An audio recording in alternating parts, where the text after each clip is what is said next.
Muy buenas, bienvenidos, bienvenidas una semana más a La Buena Educación. En esta primera parte comenzamos con una nueva edición de nuestra sección Escuela de Familias.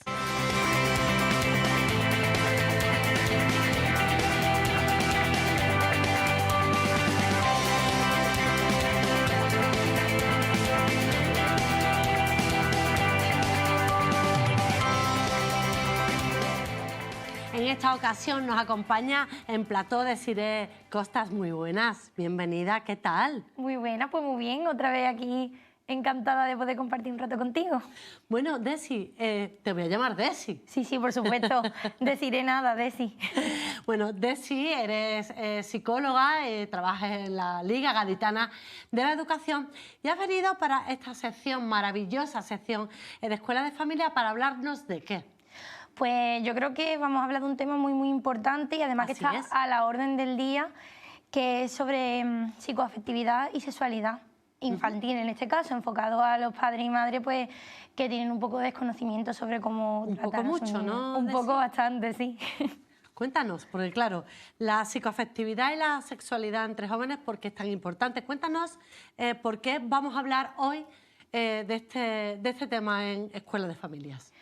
Pues lo hemos elegido porque consideramos que tanto los papás como las mamás hoy en día, cuando se habla de sexualidad, hay como un tabú muy grande en la sociedad. Es como, ¿cómo voy a hablar yo con mi hijo de sexo? ¿Cómo voy a hablar yo con mi hijo de esta temática que a veces me cuesta incluso tratarla yo conmigo misma o con mi pareja o con mis acompañantes?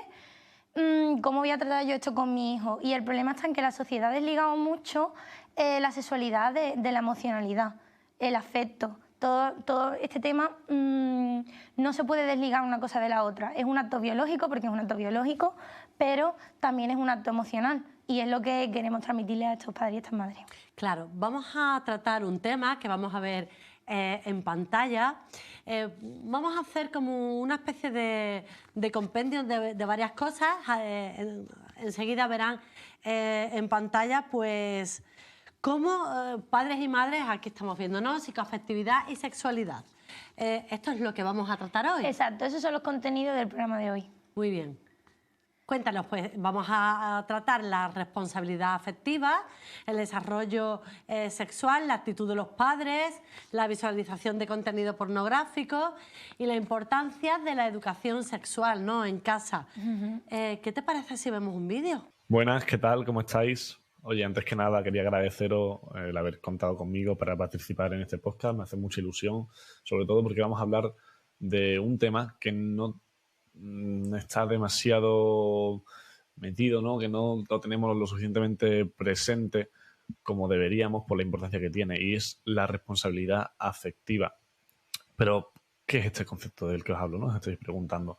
Bien, pues se trata del deber comunicativo que tenemos con otra persona cuando establecemos una relación con ella, de cualquier tipo, ¿no? De cualquier naturaleza, familiar, de amistad, de trabajo, sentimental. Este compromiso del que os hablo pues se traduce en poder comunicar de forma fluida y sin tapujos algo que nos incomode, nuestra opinión al respecto de un tema, nuestros sentimientos. Y bueno, debemos ser claros con la otra persona, ¿no? Porque la incertidumbre es un elemento que mina y deteriora muy fácilmente una relación, del tipo que sea. Sin embargo, no solo vale con comunicar, ¿no? También es importante el cómo lo hacemos. A la hora de hablar y ser claro, tenemos que transmitir nuestro mensaje con asertividad para no dañar a la otra persona. Esto suele ser una cuestión de intenciones, más bien, ¿no? Porque cuando nos enfadamos utilizamos mucho el reproche para expresar nuestra ira y esa no es una forma para nada sana de hacerlo. Pues así solo conseguiremos que quien recibe dichos reproches se sienta atacado por nosotros y, por lo tanto, no va a quedar nada solucionado, más bien al contrario. La responsabilidad afectiva también es tener conciencia del impacto que tienen nuestras acciones en las demás personas.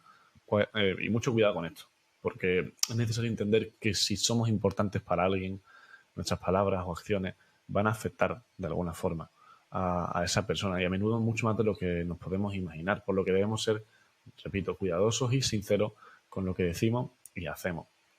Obviamente esto es todo un proceso, ¿no? Nadie nace sabiendo y además lo correcto en muchas ocasiones, en la mayoría, coincide con lo más difícil. No obstante, a largo plazo nos daremos cuenta que tener responsabilidad afectiva nos aporta muchísimo porque favorece la creación y el desarrollo de vínculos saludables, fuertes.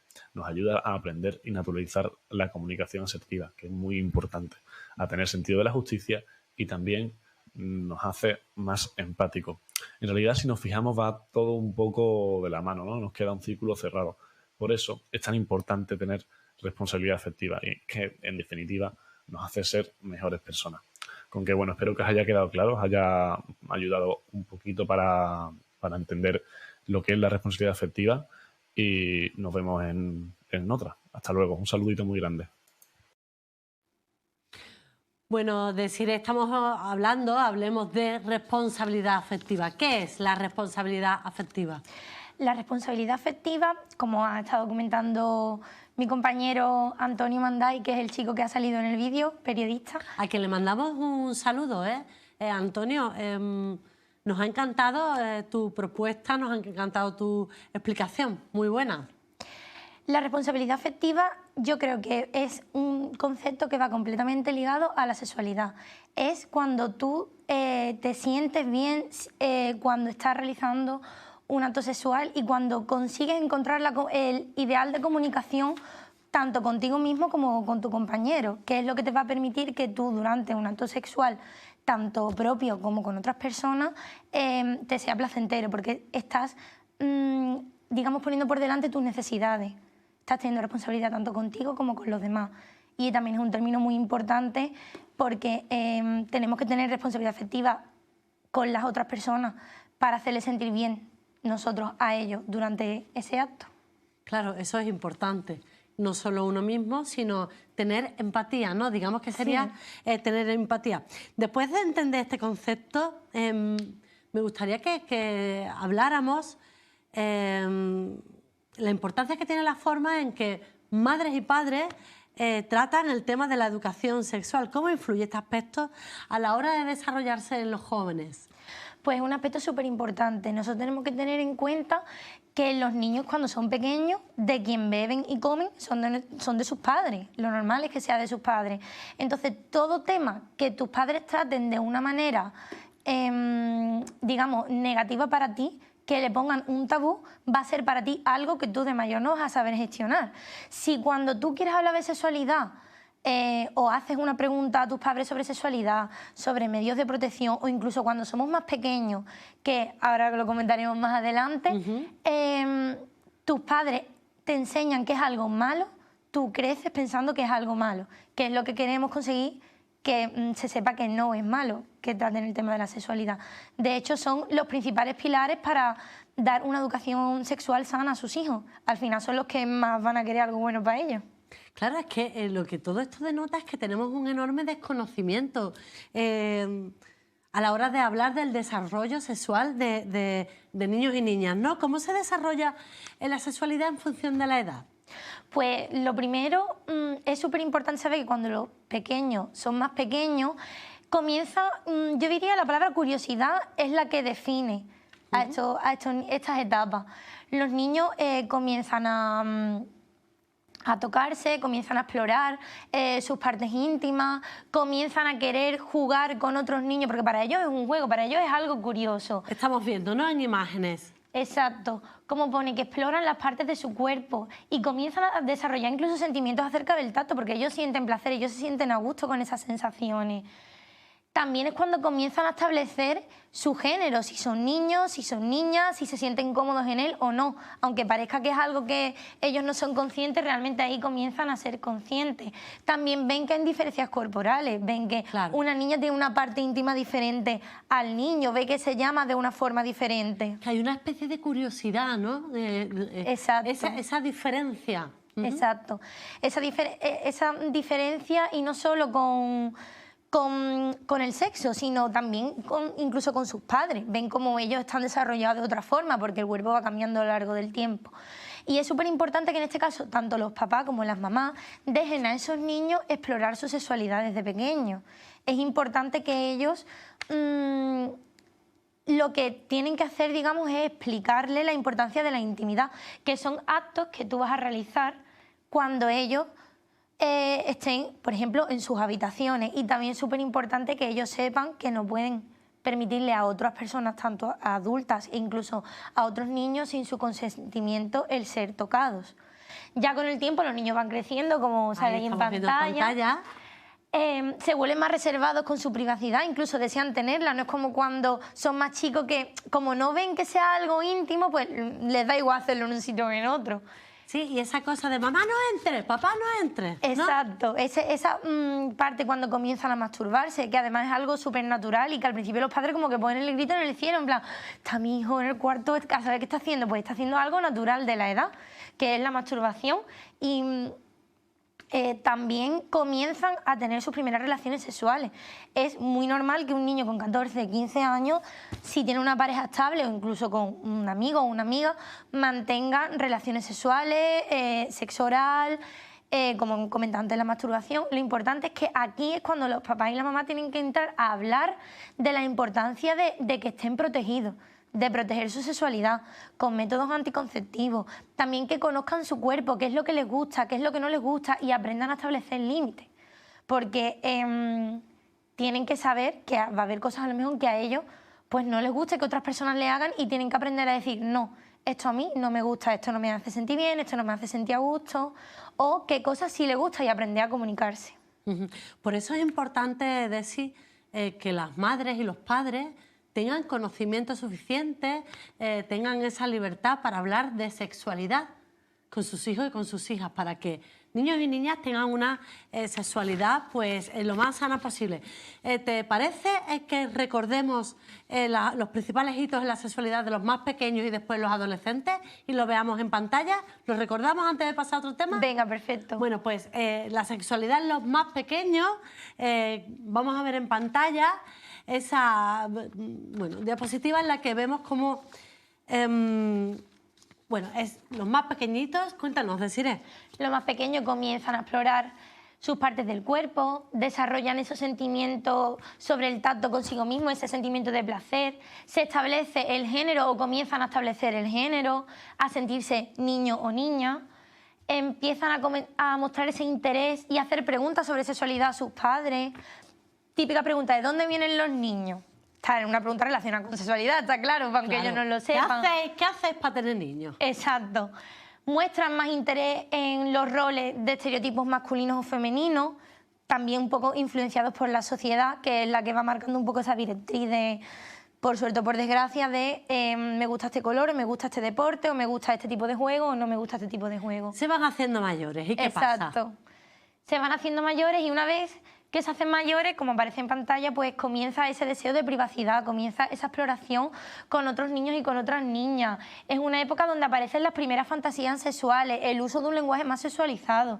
También en los coles, porque esto realmente es un tema social, no solo se da en casa, sino que también se da en los colegios y con otros compañeros, que son realmente con los principales con los que se suele tratar estos temas, así que ahí aparece ese tipo de conversaciones. Experimentan con besos, con tocamientos, aquí aparece el sexo oral, las primeras relaciones sexuales. Se hacen mayores, como te has dicho antes. Se hacen mayores. La importancia de tratar estos temas de si es capital. Otro tema que me gustaría que hablásemos, un tema muy relacionado a este respecto cuando ya van pasando otras edades, y es la visualización del contenido pornográfico y cómo interfiere, ¿no?, en nuestros adolescentes. ¿Es una conducta sana? ¿Se debe hacer? ¿Qué es lo que dicen? ¿Qué es lo que decís los expertos? Pero, ¿qué te parece si antes vemos un vídeo? Veamos.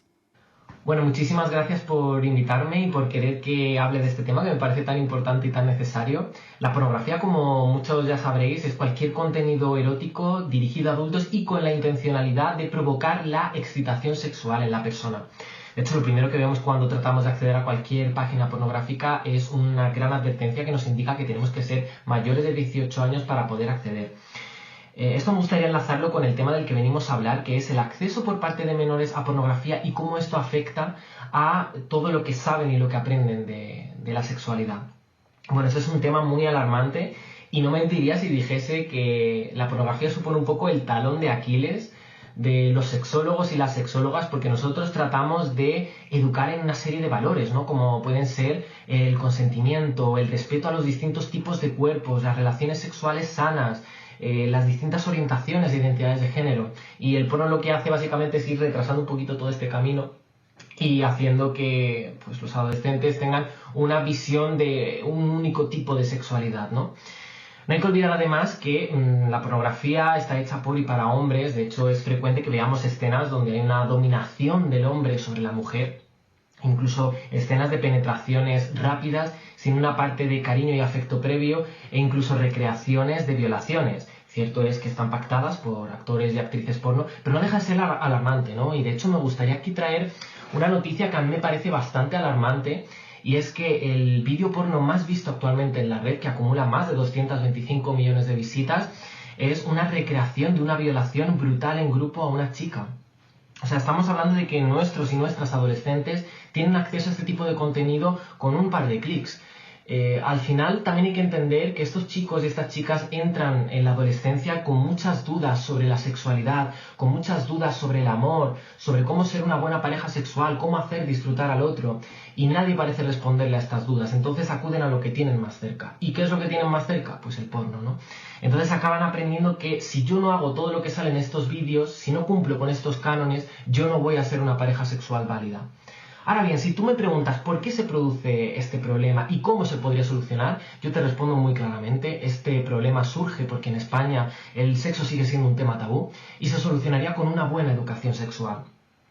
De hecho, lo ideal sería que desde casa los padres y las madres pudiesen educar a sus hijos en cuestiones sexuales y resolver a las dudas que les planteen, así como que desde los colegios se puedan impulsar e implementar charlas y talleres de educación sexual que vayan más allá de saber colocar un preservativo o de los peligros de los embarazos no deseados y las ITS, que por supuesto son temas también muy importantes y que hay que tocar, pero hay más temas relacionados con la sexualidad, ¿no? ¿Qué pasa? Que yo entiendo que hay padres que no hablan con sus hijos de estos temas, bien porque creen que no tienen la información suficiente o las herramientas suficientes, o bien porque, oye, es un tema que les produce mucho pudor, ¿no? Entonces yo lo que les recomendaría a estas madres y a estos padres es que se informen y que adquieran estas herramientas a través de las múltiples páginas de educación sexual que hay por toda Internet basadas en evidencia científica, y por supuesto que acuden a nosotros, a los sexólogos y a las sexólogas, que podemos orientarles y asesorarles en cómo transmitir esta información, ¿no? Me gustaría finalizar un poco con el mensaje de que la educación sexual es algo fundamental en cualquier edad, a todos nos viene bien, pero concretamente en la adolescencia, que es una etapa tan importante, es una herramienta fundamental para que puedan desarrollar una sexualidad más sana y más positiva para ellos mismos. Así que nada, nuevamente muchísimas gracias por invitarme y un saludo.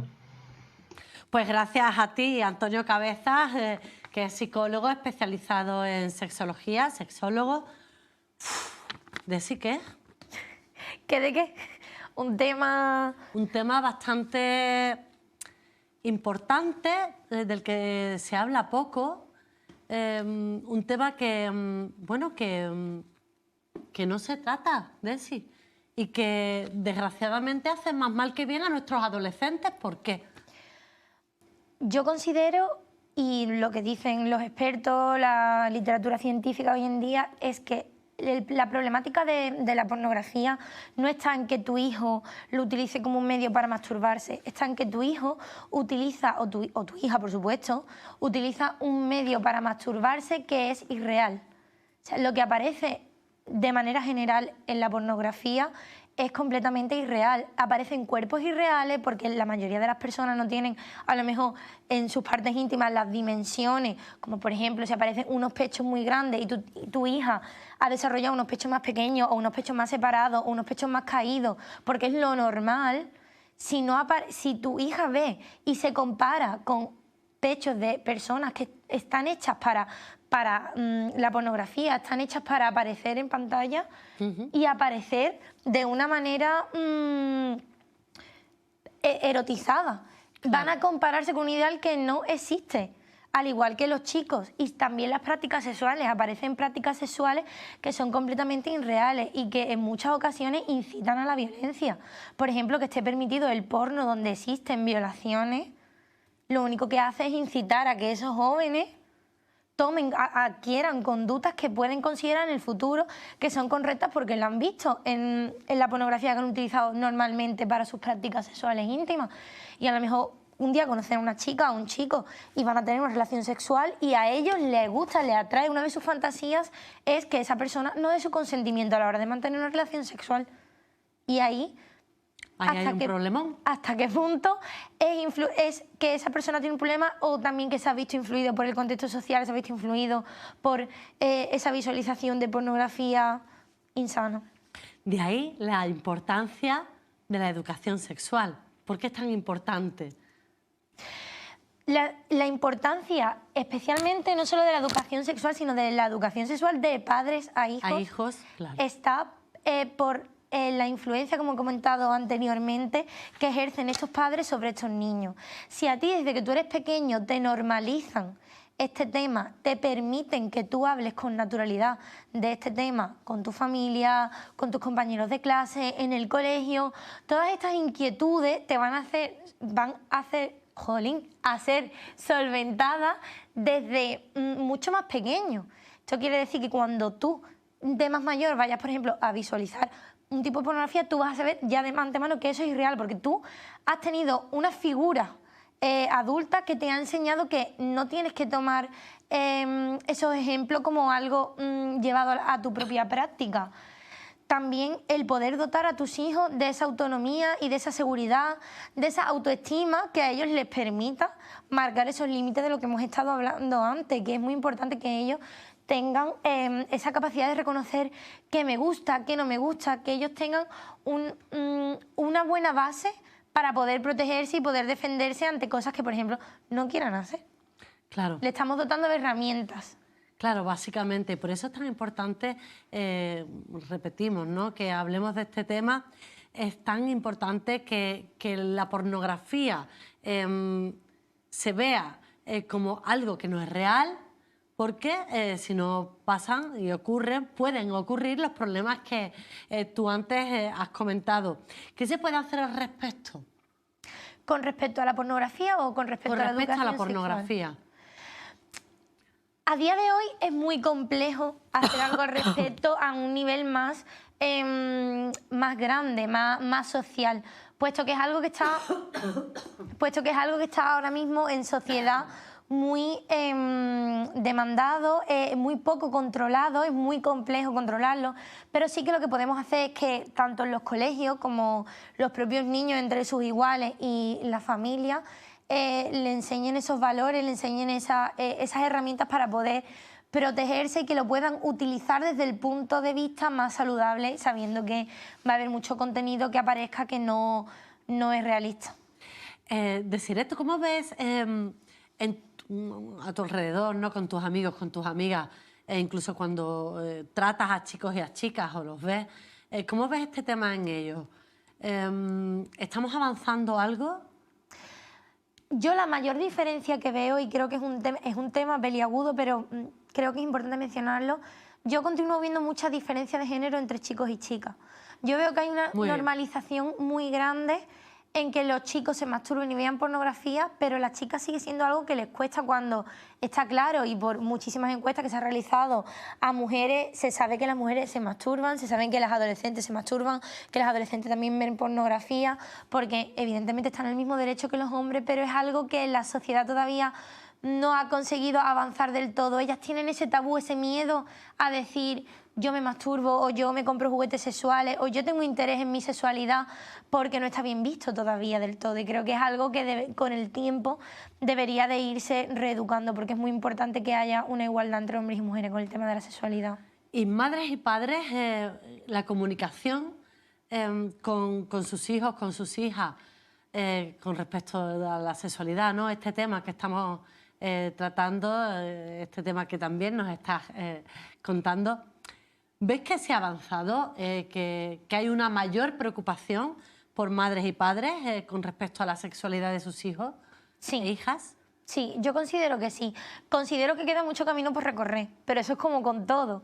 Pero considero que sí, que a día de hoy los padres poco a poco les va costando menos hablar de sexualidad y sobre todo la literatura también está enfocando mucho a los niños pequeños, ya los padres les regalan muchos libros sobre sexualidad desde que son más pequeños, sobre el respeto y la tolerancia, sobre no permitir que otras personas influyan en tu sexualidad, que tengas cuidado si un adulto.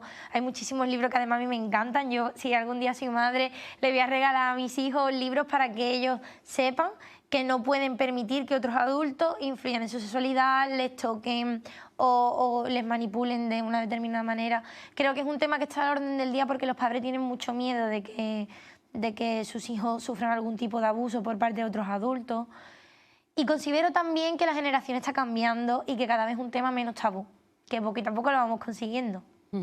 Y también vamos consiguiendo que nuestras personas jóvenes vayan descubriéndose y descubriendo a los otros, a las otras, a través de sus cuerpos y sus mentes. Desiree, muchísimas gracias. Nos ha encantado este tema tan importante de la sexualidad y lo psicoafectivo.